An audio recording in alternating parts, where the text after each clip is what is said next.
Blessings. Welcome to today's Law Enforcement Daily Devotional. Today I read is 2 Chronicles chapter 36, and we had just two verses, 22 and 23, which also was the exact same. Those two verses that end 2 Chronicles are the exact same two verses that begin the book of Ezra. So it's really interesting. Ezra chapter 1, and we read all the way from 1:1 to chapter 4, verse 5. Hope you're able to read ahead and understand what we're fixing to talk about. I think for me, the 2 Chronicles, the way it ends and the way Ezra begins, I just want to camp out there for a little bit because it was such a cool description of what God did. King Cyrus had taken over the kingdom, and Daniel is still there. Daniel, this is like the fourth king since Nebuchadnezzar that he has, maybe even more than that, but that he has been under. And each time he has been given significant influence over the kingdom. So over the span of almost 70 years, Daniel has been a prominent figure in the government of Babylon. So King Cyrus, growing up in this system, I just have this feeling and belief that he knew who Daniel was, and maybe at some point was even under Daniel's tutelage, his instruction, maybe getting some lessons on kingly duties and things like that. Of course, it may not have been. It may have just been a total God in his sovereignty reaching down, touching Cyrus, stirring his spirit, and telling Cyrus what to say. We don't know, but I just like the thought of Daniel having that much influence, because we see this later. And man, I'm going to give some things away, but it's just appropriate. Daniel has so much more influence than what he's given credit for in these few books.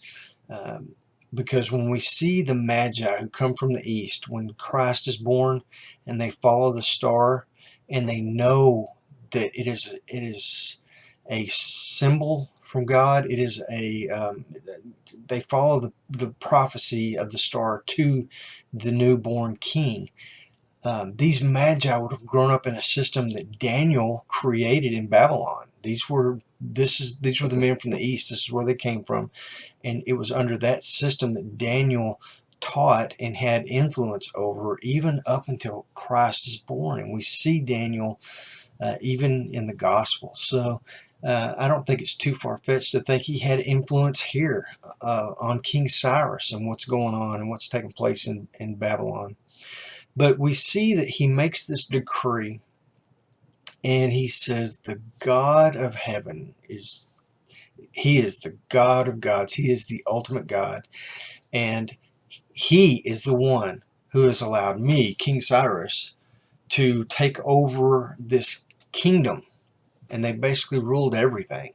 But he gives glory and credit to God for doing that. And he said, because God has done this, I want all the Jews and the Hebrews and the Israelites and whatever you want to call them, I want them to be released no matter what part of the country they're in. And he sends this message out to all the inhabited places that they have control over, authority over. He says, release them and let them go home, because God wants his temple rebuilt in Jerusalem. And so they're going to go back to Jerusalem. And so starts Ezra and Nehemiah, and we're going to get into both of those. But those two books are the Jews or the Hebrew people coming back to Jerusalem and trying to rebuild the wall and rebuild Jerusalem.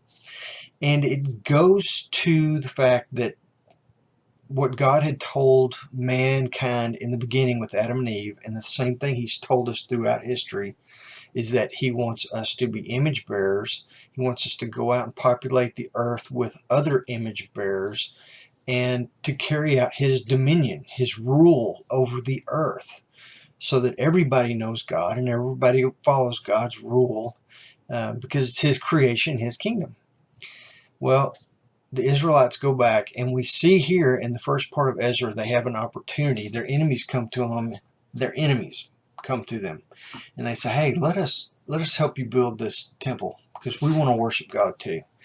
Instead of taking advantage of that and letting them come in and be image bearers and populating the world with, sharing God with these people, they say, nope, you can't help us. We don't want you here. We don't want any part of you. And they send them out.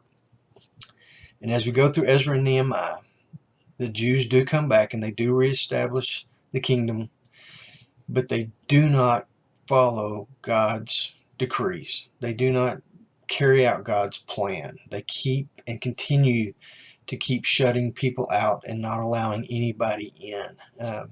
The Jews become very prejudiced against anybody that's not a Jew. I mean, the meaning of the word Hebrew, or Hebrews, the meaning of the word Gentile basically means you're not a Hebrew.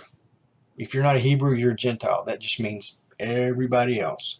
You're all lumped together because you're not one of us. So we continue to see this. It's cool that God uses a Gentile in King Cyrus to put out this decree and glorify God. He glorifies God in the whole known earth. But then we see the Jews go back and they don't do it. So that was today's read. Tomorrow we're going to jump back into Daniel. Love Daniel.